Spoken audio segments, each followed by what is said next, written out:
साताऱ्यामधल्या कवठे इथल्या बगाड यात्रा उत्साहामध्ये संपन्न होतीये आणि या वर्षीचा बगाड्या होण्याचा मान राहुल पोळ यांना मिळालाय। या बगाडाची ड्रोन दृश्य विश्वजित साळुंखे यांनी टिपलेली आहेत।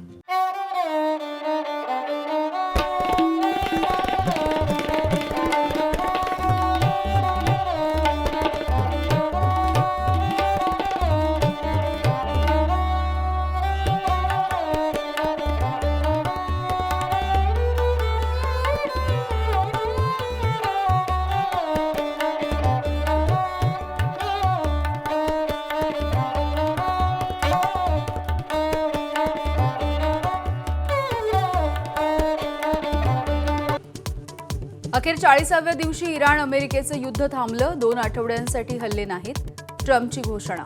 होमोरची सामुद्रधुनी उघडण्यावरती सहमती। अमेरिकेनं 10 अटी मान्य केल्याचा इराणचा दावा। युद्ध थांबवण्यासाठी पुढाकार घेतल्याबद्दल ट्रम्प आणि इराणनं मानले पाकिस्तानचे आभार। पण ड्राफ्ट मेसेजवरून पाकचे पंतप्रधान ट्रोल। अमेरिकेनं पाठवलेला मेसेज पोस्ट केल्याची टीका। इराण अमेरिकेच्या शस्त्रसंधीचं भारतासह जगातल्या अनेक देशांकडून स्वागत। आखातामध्ये आता शांतता राहील, भारताकडून आशा व्यक्त।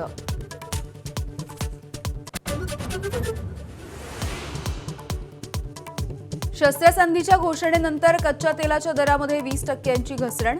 जगभरातले शेअर बाजार तेजीत। सेन्सेक्स 300 अंकांनी तर निफ्टीमध्ये 873 अंकांची उसळी।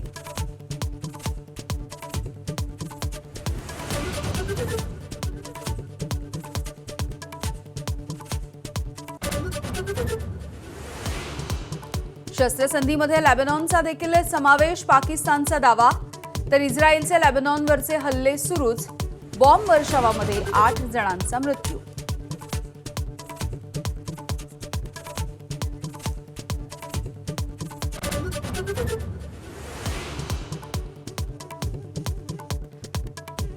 बारामती पोटनिवडणुकीमध्ये सुनेत्रा पवार यांच्या विरोधात तब्बल 52 उमेदवार रिंगणात। भाजप सुनेत्रा पवार यांच्या पाठीशी खंबीरपणे उभा राहील, फडणवीसांची ग्वाही।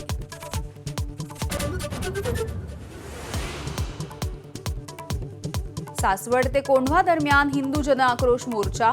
आमदार गोपीचंद पडळकर यांची बाईक रॅली पुणे पोलिसांनी अडवली। नाशिकमध्ये लैंगिक अत्याचाराचं 3रं प्रकरण समोर। खासगी कंपनीमध्ये महिलांवरती लैंगिक अत्याचार झाल्याचं उघडकीस। एसआयटीच्या मार्फत होणार प्रकरणाचा तपास।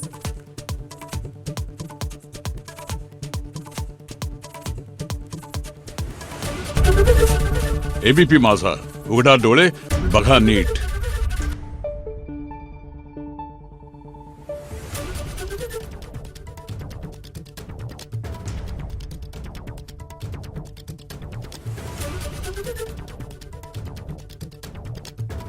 Thank you.